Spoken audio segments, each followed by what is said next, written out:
கோலின் வந்து மேடலின்ற psychiatrist date பண்றான்.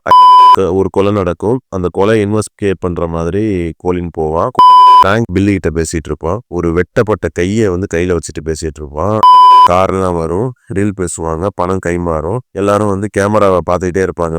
கையில ரத்தத்தோட வருவான். பில்லி அவனை பார்த்தோன்னே பயங்கரமா பயந்துருவான். எனக்கு பில்லி கிட்ட இருந்து கோலினுக்கு ஒரு கவர் வந்திருக்கும். இவளுக்கு ஒரு மாதிரி டவுட் ஆயிரும். இவனுக்கு வீட்டுல ஒரு ஆளு காலில் கவர்லாம் மாட்டிக்கிட்டு சேஃபா நின்றுட்டு இருப்பான். தக் லைஃப் ரிலீஸ் ஆக போகுது. அது வந்து ஒரு கேங்ஸ்டர் கிரைம் த்ரில்லர் படம். அதே மாதிரி ஒரு கேங்ஸ்டர் கிரைம் த்ரில்லர் படம் தான் பார்க்க போறோம். இது வந்து world famous director Martin Scorsese எடுத்த படம். அவரோட one of the famous movie the Departed. இந்த படத்துல வந்து டிகாப்ரியோ, மேட் டேமன் 2 பேரும் நடிச்சிருக்காங்க. முக்கியமான ஒரு ரோல்ல ஜாக் நிக்கல்சன் நடிச்சிருவாரு. இந்த படத்தோட ஃபுல் ஸ்டோரி வந்து சீன் பை சீனா பார்க்கலாம் வாங்க. இந்த ஸ்டோரி வந்து பாஸ்டன்ல நடக்குது.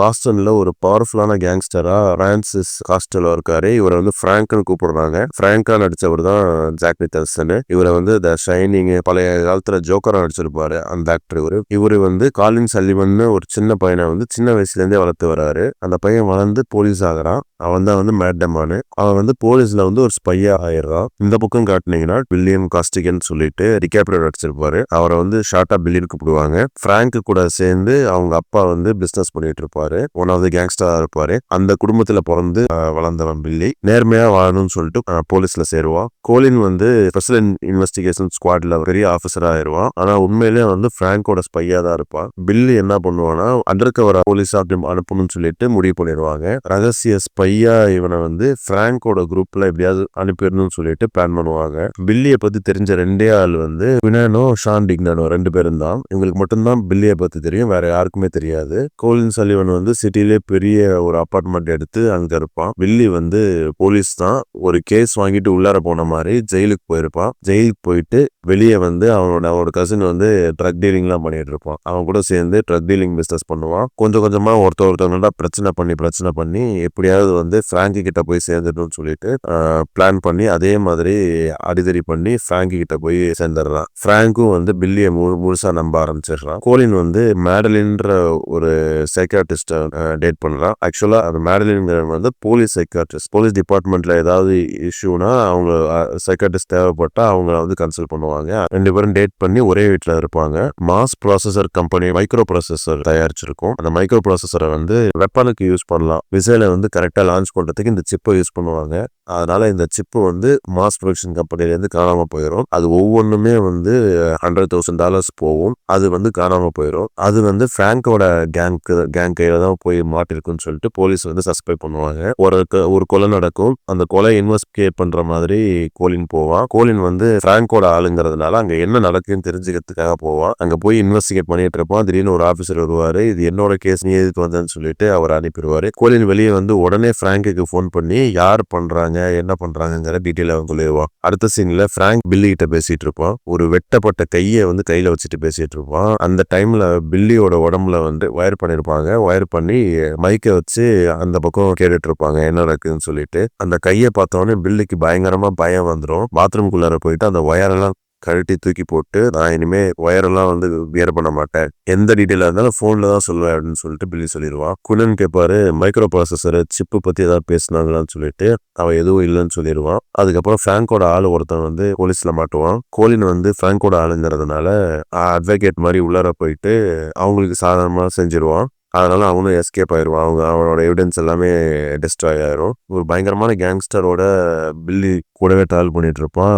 அதனால அவனுக்கு வந்து பயங்கர டிப்ரெஷன் ஆயிரும். கொலை பண்றவங்க கூட ரெகுலரா டிராவல் ஆகிட்டே இருப்பான். ஆனா பயங்கரமா டிப்ரெஸ் ஆகி கோலின் டேட் பண்ற அதே மேரலின் கிட்டயே செஷனுக்கு போவான், சைக்காட்ரிக் செஷனுக்கு. ஏன்னா இவன் போலீஸுங்கிறனால வந்து போலீஸ் சைக்காட்ரிஸ்ட்ங்கிறனால அவள்கிட்ட போவான். குனனையும் டிக்னனையும் கூப்பிட்டு மீட் பண்ணி பேசுவான் பில்லி. காஸ்ட்ரோ எப்பதான் பிடிக்க போறீங்கன்னு சொல்லிட்டு கேட்டுட்டே இருப்பான். ஏன்னா இவ்வளவு கொலை பண்றாங்க, இது பண்ணிட்டு இருக்காங்க, ஏன் இவ்வளவு நாளா பிடிக்காம இருக்கீங்க, நான் 1 இயரா டிராவல் பண்ணிட்டு இருக்கேன், என்னோட எவ்வளவு ஸ்ட்ரெஸ்ல இருக்கேன் தெரியுமான்னு சொல்லிட்டு கோவப்படுவான். பிராங்குக்கு எதிரான கரெக்டான எவிடன்ஸ் கிடைக்கவே கிடைக்காது. காரணம் என்னன்னா காஸ்ட்லோவோட ஆளு வந்து இவங்களோட ஸ்பெஷல் யூனிட்ல இருக்கானுங்கிறத வந்து டிக்னன் சொல்லுவான். இவன்கிட்ட பில்லி கிட்ட சொல்லுவான். அவன் யாருன்னு கண்டுபிடிக்கணும் அப்படின்னு சொல்லுவாங்க. இந்த மைக்ரோ ப்ராசஸர்லாம் வந்து கைமாற போகுதுன்னு நியூஸ் வந்திருக்கும். ஆஃபீஸர் வந்து எல்லாத்தையும் கூப்பிட்டுருப்பாங்க. அந்த இடத்துக்கு வந்து கோலினும் வருவான். கோலினுக்கு வந்து இதுக்கு முன்னாடி எந்த ஒரு டீட்டெயிலும் சொல்லியிருக்க மாட்டாங்க. சொல்லியிருந்தா அவன் நேரடியாக ஃபேனுக்கு போட்டு கொடுத்துருவான். இவனுக்கு தெரியாதுங்கிறதுனால அங்கே வந்து மாட்டிக்குவான். அங்கே உள்ளே போய் உட்காந்துருப்பான். உட்காந்துட்டு பாக்கெட்டில் ஃபோனை வச்சுட்டு ஃபோனை கைக்குள்ளே விட்டு அவங்களுக்கு வந்து மெசேஜ் அனுப்பிடுவான். ஃபோன் மட்டும் யூஸ் பண்ணிடாதீங்க அப்படின்னு சொல்லிட்டு அவங்களும் அதை ஃபாலோ பண்ணுவாங்க. கார்லாம் வரும், ரீல் பேசுவாங்க, பணம் கைமாறும். எல்லாரும் வந்து கேமராவை பார்த்துக்கிட்டே இருப்பாங்க. ஃப்ரண்ட் கேட்டில் கேமராவை பார்த்துட்டே இருப்பாங்க. இதுவாகுன்னு சொல்லிட்டு இவங்க வெளியே போவாங்க, எங்கே போகிறாங்கன்னு செக் பண்ணலான்னு சொல்லிட்டு. ஆனால் பார்த்தோன்னா அவங்களுக்கு பின்னாடி ஒரு வழி இருக்கும். அது வந்து யாருக்கு இவங்களுக்கு தெரியாது. அந்த இடத்த வந்து கேமரா வைக்காமவே விட்டுருவாங்க. அதனால எஸ்கேப் ஆயிடுவாங்க. ஃபேங்கோட குரூப் எஸ்கேப் ஆயிடுவாங்க. கூட வந்து பில்லியும் அவங்க கூட தான் இருப்பான். நடக்கும்போது போட் இருக்குங்கிற அவங்களுக்கு தெரியாதுன்றத பிராங்க் சொல்லுவான். இந்த மிஷன் ஃபெயிலியர் ஆயிரும். பிராங்குக்கு இவங்க குரூப்லயே யாரோ அண்டர் கவர்ல இருக்காங்கிறது தெரிய வரும். அதனால கோலின்ட்ட சொல்லி அதை யாருன்னு கண்டுபிடிக்க சொல்லுவான். அதனால என்னன்னா அவங்களோட டீடைல்ஸ் எல்லாம் கலெக்ட் பண்ணி தர சொல்லுவான் கோலின். ஒரு சீன்ல பிராங்க் FBI-யோட இன்ஃபார்மருங்கிறத வந்து தெரிஞ்சுக்குவான் பில்லி. தெரிஞ்சுக்கிட்டு அது குயின்ட்ட போய் சொல்லுவான். இவங்க குரூப் இருக்கிற இடத்துக்கு போவான். அங்க வந்து இவனை பத்தி எல்லா டீட்டெயிலையும் வாங்கிக்குவாங்க. பில்லியை பத்தி அது மாதிரி அவங்க குரூப்ல இருக்க எல்லாத்தோட டீட்டெயிலையும் வாங்கி அதை பேக்ரவுண்ட் வெரிஃபிகேஷன் பண்றதுக்காக வாங்குவாங்க. ஏன்னா யாரு மோலுங்கிற கண்டுபிடிக்கிறதுக்காக இதை பண்ணுவாங்க. பில்லியும் அவன் டீட்டெயில் எல்லாத்தையும் ஃபில் பண்ணி கொடுத்துருவான். கொடுத்துட்டு அந்த கவர்ல சிட்டிசன் சொல்லிட்டு தப்பா எழுதிட்டு இருப்பான் இன்னொருத்தவன். அதை வாங்கி அதை அடிச்சுட்டு இவன் கரெக்டா சிட்டிசன் சொல்லிட்டு எழுதி அந்த கவரை கொடுப்பான். பில்லி மேடலின் வீட்டுக்கு போவான். 2 பேருக்கும் இன்டிமேட் ஆகி நடந்துரும். ஒரு தியேட்டர்ல பிராங்க்கும் கோலினும் மீட் பண்ணுவாங்க. அவனை ஃபாலோ பண்ணிட்டு பில்லியும் போவான். பிராங்க் அவன்கிட்ட அந்த கவரை கொடுத்துட்டு கோலின்ட்ட கவரை கொடுத்துட்டு கிளம்பிடுவான். இவன் கவரை வாங்கிக்கிட்டு கோலின்னு தியேட்டரை விட்டு வெளியே போவான். பில்லி அவனை ஃபாலோ பண்ணிட்டே போவான். எப்படியாவது கண்டுபிடிச்சிடலாம், அவன் யாருன்னு கண்டுபிடிச்சிடலாம்னு சொல்லிட்டு ஃபாலோ பண்ணிட்டே போவான். அவன் கையில இவன் கொடுத்த அந்த கவர் இருக்கிறத பாத்துருவான். அந்த சிட்டிசன் சொல்லிட்டு வாட்சி எழுதிருப்பான்ல, அந்த கவரை பில்லி பாத்துருவான். கோலின் போகும்போது எங்க கேமரா இருக்குன்றத நோட் பண்ணிட்டு போயிடுவான். ஆபீஸ்ல போயிட்டு அந்த கேமரால செக் பண்ணுவான், யார் நடந்து போறாங்க செக் பண்ணுவான். ஆனா அவனால சரியா கண்டுபிடிக்க முடியாது. யாரெல்லாம் உங்கள்கிட்ட அண்டர் கவரா இருக்காங்கன்னு சொல்லிட்டு டிக்னம்கிட்ட கேட்பான் கோலின்னு.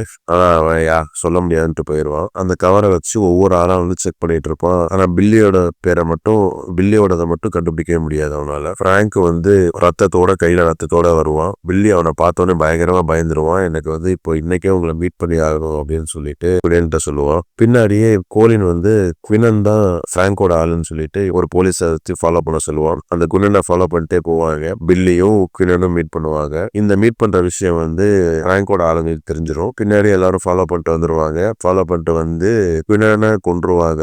இவன் வந்து பில்லி வந்து எஸ்கேப் ஆயிடுவான். குயினனை மாடில இருந்து தூக்கி போட்டு கொலை பண்ணிடுவான். குயினனை ஃபாலோ பண்ணிட்டு அந்த போலீஸ் இவங்களை சுட்டு இது பண்ண பார்ப்பாங்க. ஒருத்தவனை மட்டும் சுட்டுருவான். சுட்டுட்டு மீதி எல்லாம் தப்பிச்சு போயிடுவாங்க. டிக்னம் செம்ம டென்ஷன் ஆகி அந்த இடத்த விட்டு கிளம்பி போயிடுவான். ஆபீஸ்க்கே வரமாட்டான் அதுக்கப்புறம். ஏன்னா அவனுக்கு தெரியும் குயினன் வந்து ரேட் கிடையாதுன்னு அவனுக்கு தெரியும். பில்லியை வந்து அவங்க ஆளுங்களாம் சந்தேகப்படுவாங்க. ஆனா அந்த குண்டடிப்பட்ட அந்த டிரைவர் சொல்லுவான், உனக்கு வந்து தப்பான ட்ரெஸ் தான் கொடுத்தேன், நீ எப்படி சரியான இடத்துக்கு வந்தேன்னு சொல்லிட்டு அவன் கண்டுபிடிச்சிருவான். இவன் கொல்றதுக்காக துப்பாக்கி எடுப்போம். அதுக்குள்ள அவன் சாவடியா செத்து போயிடுவான். கின்னனோட இன்சார்ஜ் ஃபுல்லா கோலின் கிட்டே கிடைச்சிரும். அவன் போன்ல டயல் நம்பர்ஸ்ல பில்லியோட நம்பர் இருக்கும். போன் பண்ணுவான். போன் பண்ணி இனிமே வந்து கொன்னனோட இதெல்லாம் நான் தான் பார்க்க போறேன், நீ என்னோட கண்ட்ரோல்ல தான் வருவேன்ற மாதிரி சொல்லிடுவான். நல்லவன் மாதிரியே பேசுவான் கோலினும். கோலினுக்கு வந்து பிராங்க் வந்து FBI-யோட இன்ஃபார்மருங்கிறது ஒரு போட்டோ மூலமா தெரிஞ்சுக்குவான். எப்படியா இருந்தாலும் அவனை பத்தி எப்படியா இருந்தாலும் FBI-க்கு போய் சேர வாய்ப்பு இருக்கு அப்படின்ற மாதிரி புரிஞ்சுக்குவான் கோலின்னு. ஒரு பெரிய ட்ரக் டீல பண்றதுக்காக பிராங்க் பில்லியும்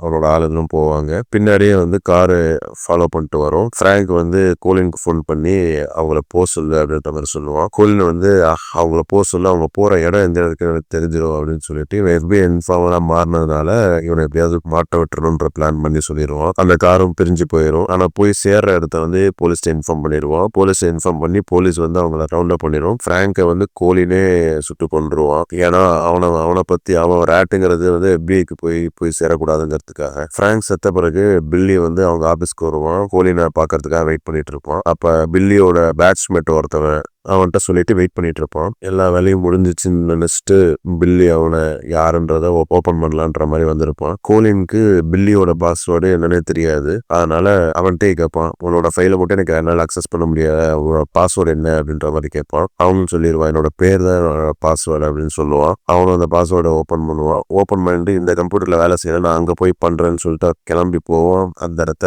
இவன் கொடுப்பான்ல, பில்லி கொடுத்த கவர் இருக்கும், சிட்டிசன் அடிச்சு எழுதியிருப்பான்ல, அந்த கவர் அங்க இருக்கும். அதை பார்த்தவனே முடிவு பண்ணிடுவான், இவன் தான் ஃப்ராங்கோட ஆளுன்றத முடிவு பண்ணிடுவான். அவன் கம்ப்யூட்டர் ஒர்க் பண்ணிட்டு இருக்கும் போது சத்தமே இல்லாம அந்த பில்டிங்கை விட்டு கிளம்பி போயிடுவான். இவன் கிளம்பி போன உடனே இவன் ஃபைலை ஃபுல்லாவே அவன் டேட்டா பேஸை ஃபுல்லாவே டெல் பண்ணிடுவான் கோலினை. பில்லிக்கு பயம் வந்துடும், இவன் எப்படியா இருந்தாலும் ஏதாவது நம்மளை பண்ணிடுவான்னு சொல்லிட்டு. அதனால கோலினை பத்தி டீட்டெயில்ஸை ஒரு கவர்ல போட்டு அதை சைக்காட்டிஸ்ட் மேட்லின்ட்ட கொடுத்துட்டு போயிடுவான். மேட்லின் கோலின்ட்ட வயலண்டா இருக்குன்ற சொல்லிடுவான். இவன் அபார்ட்மெண்ட்ல இருக்கும்போது பில்லி கிட்டே இருந்து கோலினுக்கு ஒரு கவர் வந்திருக்கும். இவளுக்கு ஒரு மாதிரி டவுட் ஆயிரும், இவனுக்கே இவன் அனுப்பணும் அப்படின்ற மாதிரி. உடனே அது ஓபன் பண்ணா உள்ளர ஒரு சிடி இருக்கும். அந்த சிடியை போட்டு பிளே பண்ணுவாங்க. அதுல பிராங்கும் கோலினும் பேசின ஆடியோ இருக்கும். பிராங்க் எல்லாத்தையும் ரெக்கார்ட் பண்ணி வச்சிருப்பான். அந்த ஆடியோ இவனுக்கு அனுப்பியிருப்பான். அனுப்பிட்டு கால் பண்ணி அவன் ஒரு இடத்துக்கு வர சொல்லுவான். அந்த இடத்துல கோலினை அரெஸ்ட் பண்ணிடுவான். கன்னெல்லாம் புடுங்கிட்டு கைக்கு விலங்கு மாட்டி அரெஸ்ட் பண்ணிடுவான். அரெஸ்ட் பண்ணிட்டு அவனோட பேட்ச்மெட் சொன்னோம்ல, அவனையும் வர சொல்லியிருப்பான். அவன் துப்பாக்கி கீழே போட சொல்லி இவன்கிட்ட சொல்லிக்கிட்டே இருப்பான், பில்லிட்ட சொல்லிட்டே இருப்பான். பில்லி சொல்லுவான், என்னைய நம்பு, இவன் தான் பிராங்கோட ஆளு, அதனால என்னை நம்புன்னு சொல்லிட்டே இருப்பான். நான் கீழே போயிட்டு எல்லாத்தையும் தெளிவா சொல்றேன் அப்படின்னு சொல்லிட்டு இவனுக்கு துப்பாக்கியை வச்சு இது பண்ணிட்டு கீழே வரையும் கூட்டு போயிடுவான். கீழே போய் லிஃப்ட் ஓப்பன் ஆகும். லிஃப்ட் ஓப்பன் ஆன உடனே பில்லியை சுற்றுவாங்க. கோலினோட ஆள் ஒருத்தவன் பில்லியை சுற்றுவான். சுட்டுட்டு சொல்லுவான், நீ ஒருத்தன் பிராங்கோட ஆள் நினைச்சிட்டு இருந்தேன் நம்ம டிபார்ட்மெண்ட்ல அப்படின்ற மாதிரி சொல்லுவான். பில்லியோட கிளாஸ் மட்டும் சொன்னோம்ல, அவனையும் சுற்றுவான். ஏன்னா விஷயம் வெளியே தெரியக்கூடாதுங்கிறதுக்காக 2 பேரும் வெளியே வருவாங்க. கோலின் இவனோட ஆளையே சுற்றுவான். சுட்டுட்டு இவங்களுக்குள்ள ஷூட் அவுட் நடந்துச்சுன்னு எல்லாத்துக்கும் அவன் தான் காரணம், இவன் தான் பேட்டன்ற மாதிரி செட்டப் பண்ணிட்டு அந்த இடத்த விட்டு போயிடுவான். பில்லிக்கு மெடல் ஆஃப் மெரிட்டை கொடுக்கணும்னு சொல்லிட்டு எவிடன்ஸ் தான் சொல்லிடுவான், ரெக்கமெண்ட் பண்ணிடுவான். பில்லிக்கு போலீஸ் மரியாதையோட சடங்கு நடக்கும். மேரிலின் விஷயம் எல்லாரும் தெரிஞ்சதுனால அவன்கிட்ட பேசாம கூட அந்த இடத்த விட்டு கிளம்பி போயிடுவான். கோலின் எல்லா விஷயமும் முடிஞ்சிச்சுன்னு நம்பி வீட்டுக்கு வருவான். வீட்டுல ஒரு ஆளு காலில்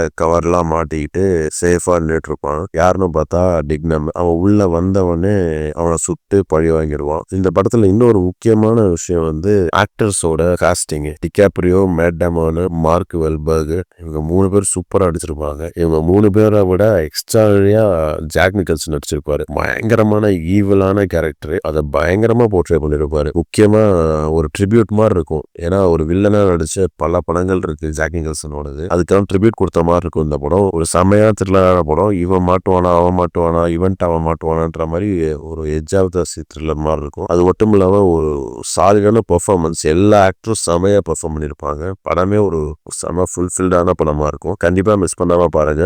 அடுத்து ஒரு இன்ட்ரெஸ்டிங்கான வீடியோல சந்திக்கிறோம். அது வரைக்கும் சப்ஸ்கிரைப் பண்ணிட்டு ஸ்டே டியூன்.